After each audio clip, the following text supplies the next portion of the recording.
Hey guys, this is Frozen Things Studios here, and welcome back to another movie review. And today I'll be continuing my Ant-Man duology reviews leading up to Ant-Man and the Wasp: Quantumania.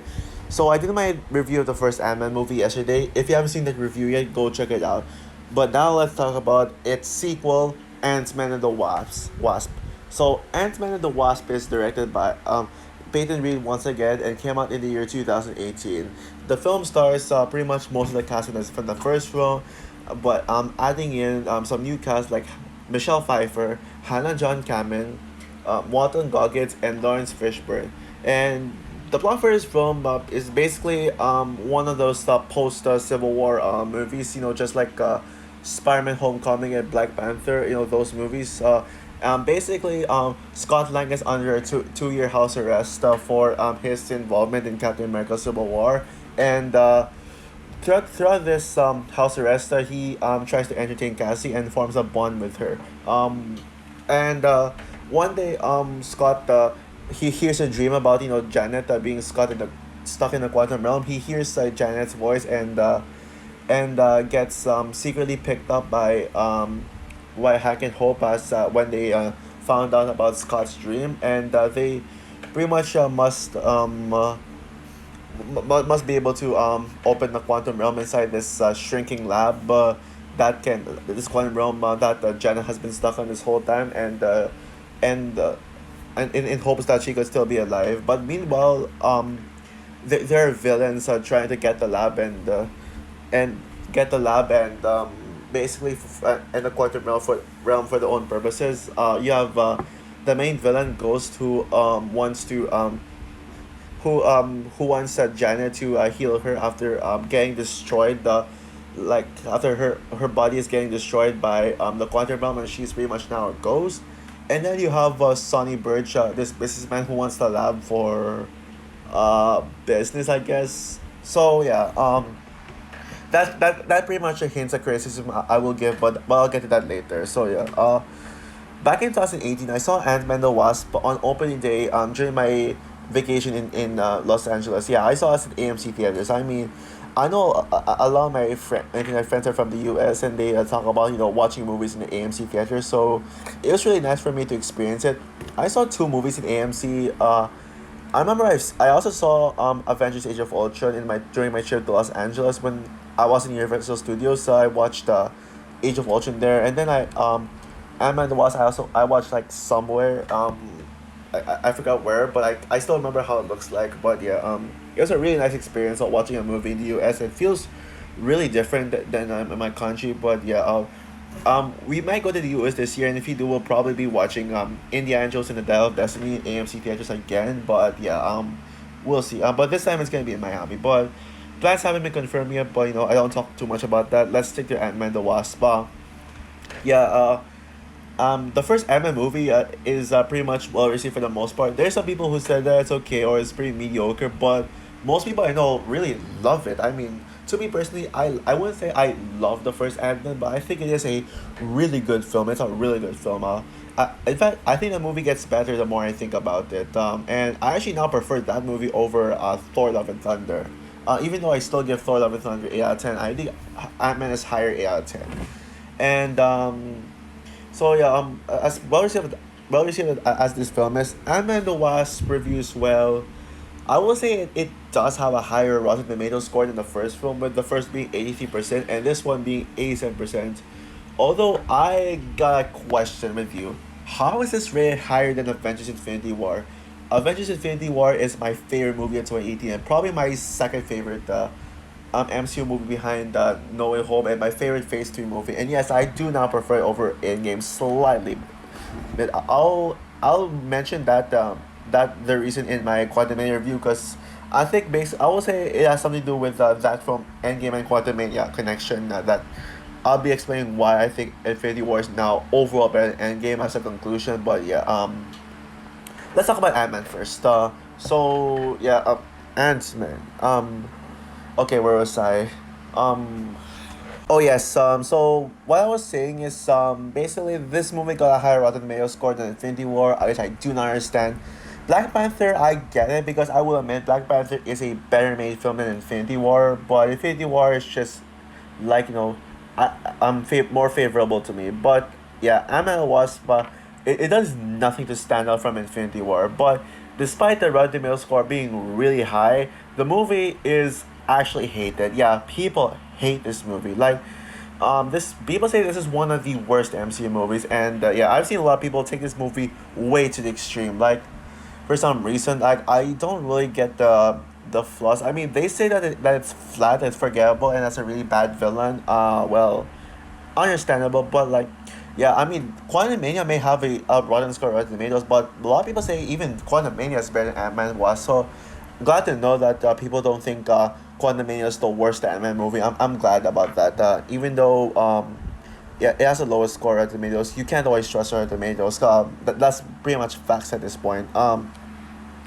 Yeah, yeah, but to me personally, I always liked this film. In fact, I always liked this better than the first film. Well, at one point I said the first one was better, because I could see that, but on rewatch, second watch, I was like, you know what, yeah, this is better because I thought about it more, and I rewatched it like eventually. So yeah, um, but now that I rewatched it on my most recent viewing, leading up to Quantum Mania, I gotta say this movie just gets better.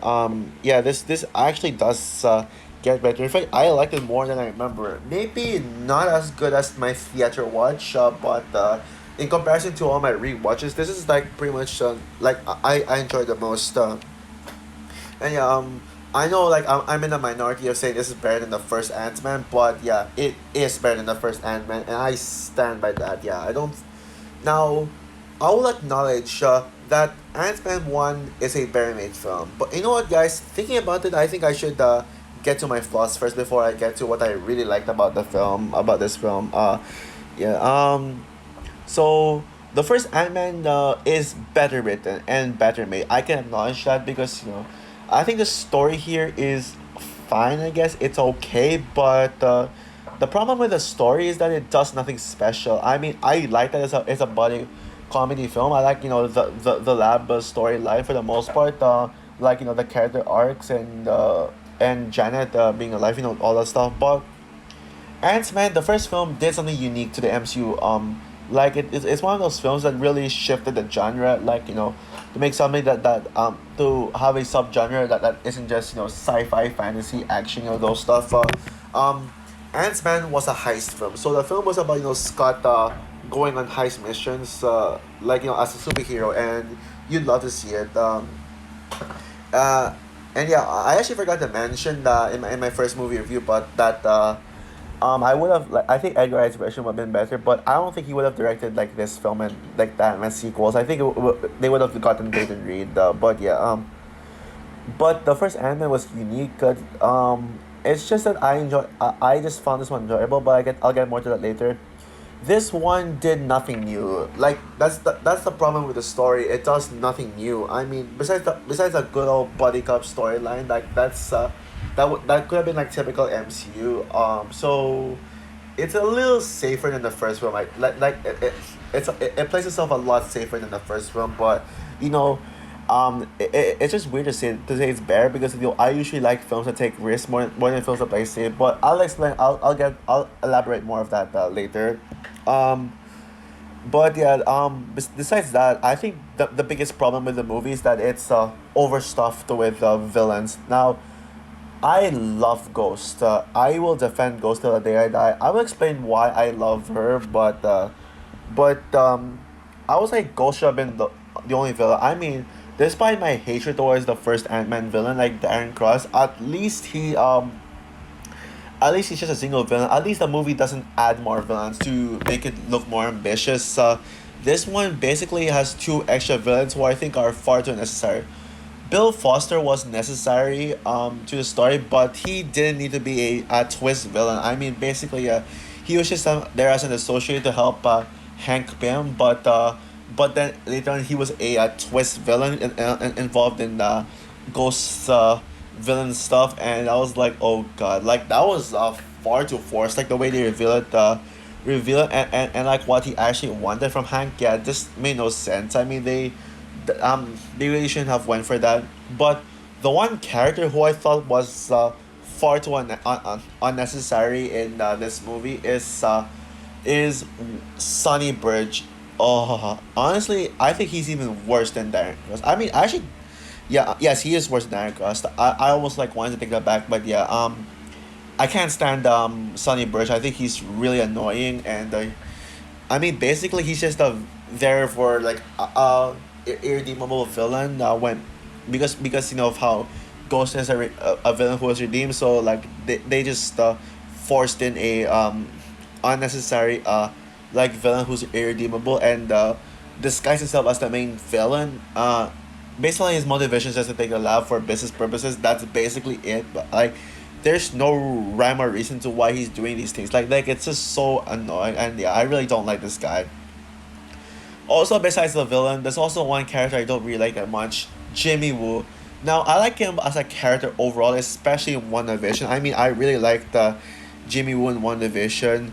But in this movie, I kind of cringed out of him. I thought he was really annoying. Like I find it annoying. I get why he wants to like come into Scott's house, but every time he's there, he just annoys me. Like he tries to be so like he's such a serious character, but then he just cracks up some cringy jokes. Like basically, there's a scene where he was explaining to Cassie about the government regulations and stuff. I mean, that was cringe. I mean, that made me cringe. I mean, how would you be able to explain like something like that, like the Sokovia Accords to a kid? That was so cringe. I mean, imagine if I was Cassie and he was talking to me. I was like, what? I mean, I can feel that.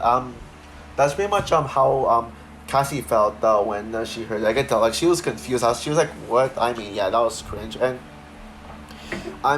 also some of the jokes are generic. I mean, yes, it has bare humor. It is funny, but there were some cliche jokes like basically when something weird is happening and then you see like shot of people like inside just getting distracted and then while in the window you see something weird. Honestly, that joke is kind of cliche now. I feel like Hollywood should stop overusing that joke.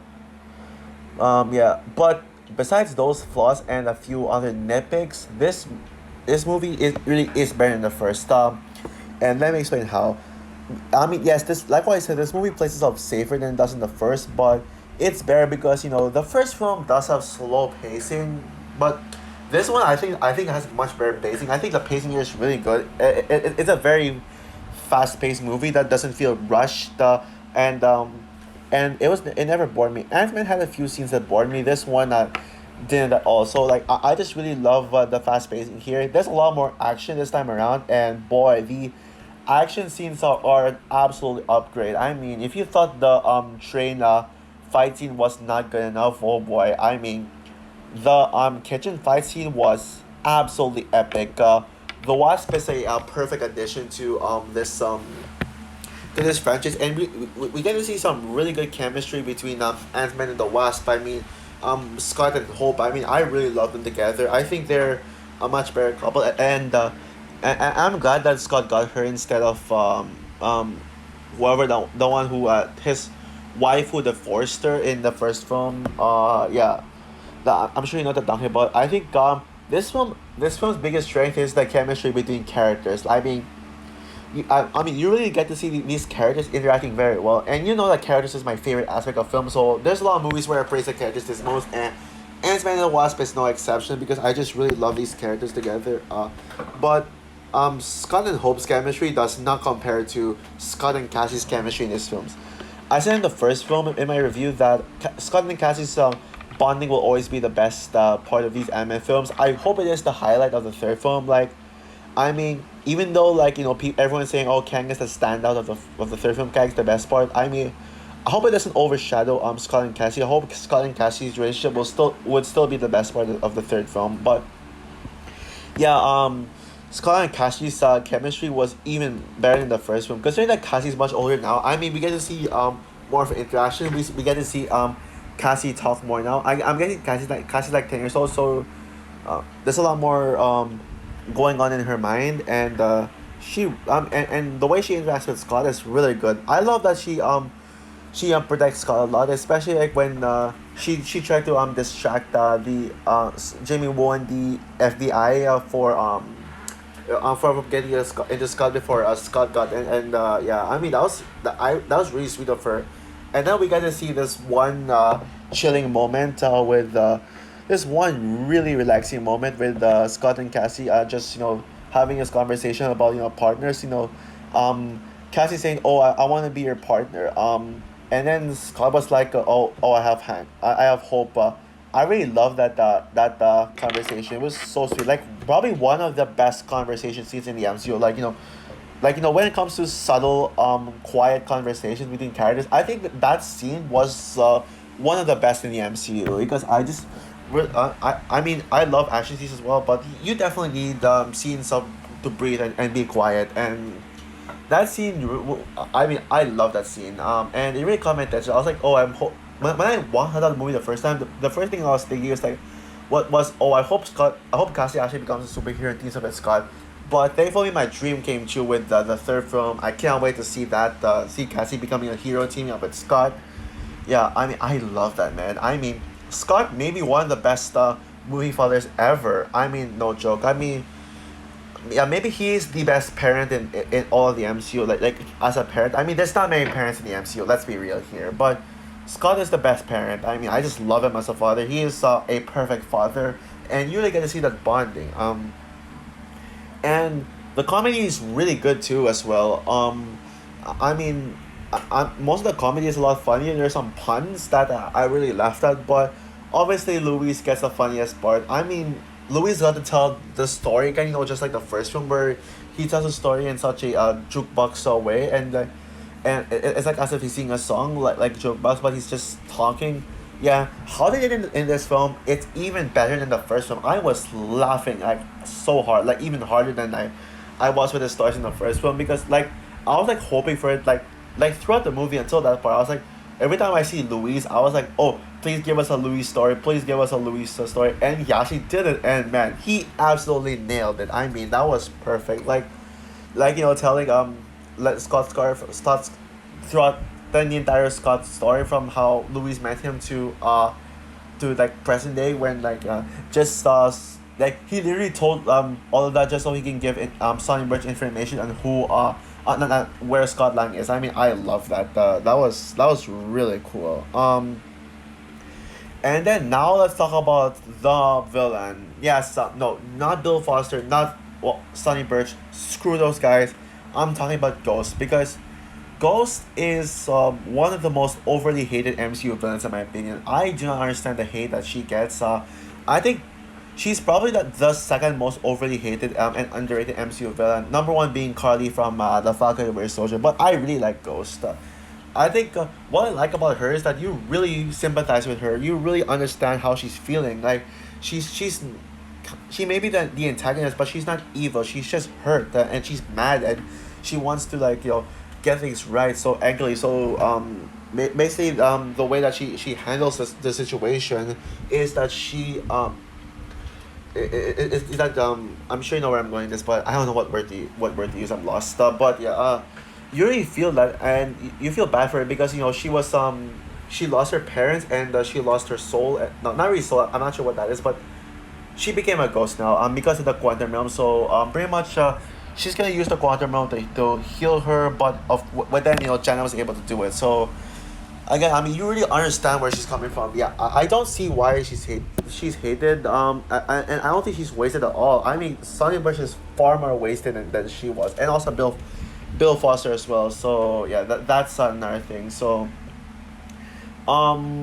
music is great too. I mean, I forgot I mentioned about the score in the first film. I mean, Crystal Beck is honestly the most underrated composer of all time. I think his scores don't get enough love, and yeah, and he's not as good as some others. I mean, I do have Hans Zimmer, John Williams, and Dave. What's that? Justin Hurwitz. Yeah, that's the name. But Tristan Beck is definitely up there, and he literally composed Frozen 2, my favorite movie of all time, and he composed the Iron Man films. He's composed a new one. He composed Free Guy. I mean, I really love this guy, man. I mean, and you can't get enough of that Ant-Man theme. And yeah, all the action scenes are really good. It's much more action packed. and also the scene when he becomes a giant. I mean, wow. Yeah. So overall, Ant-Man the Wasp is a better film than the original, and it's definitely one of the more underrated MCU films. While it does have a story that's a downgrade from the, let's say, step down from the first film, and overstuff the villains, it definitely makes up for it by giving us such a fun time, but like a really really strong bonding between characters, an underrated villain, and just pretty much this movie is just a lot more memorable than the first film, and also fast paced as well. Yeah, I don't get the hate for this from. Yeah, I mean, this and Captain Marvel was like, people were slowly declining their thoughts on the MCU, even though Captain Marvel's garbage. But yeah, I'll forever defend Ant Man the Wasp.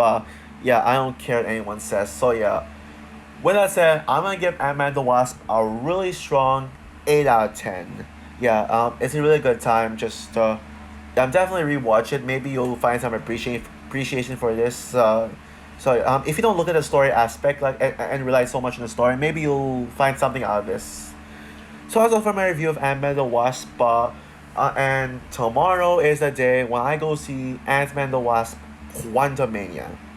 So yeah, what is your opinion on Ant-Man the Wasp? Do you agree with me that this movie is underrated, or are you like part of the majority who doesn't care about this film? Comment down below, like, subscribe, hit the notification bell, and stay tuned for a special video I will make before I see Quantumania, like tomorrow morning in my area, tonight in the US.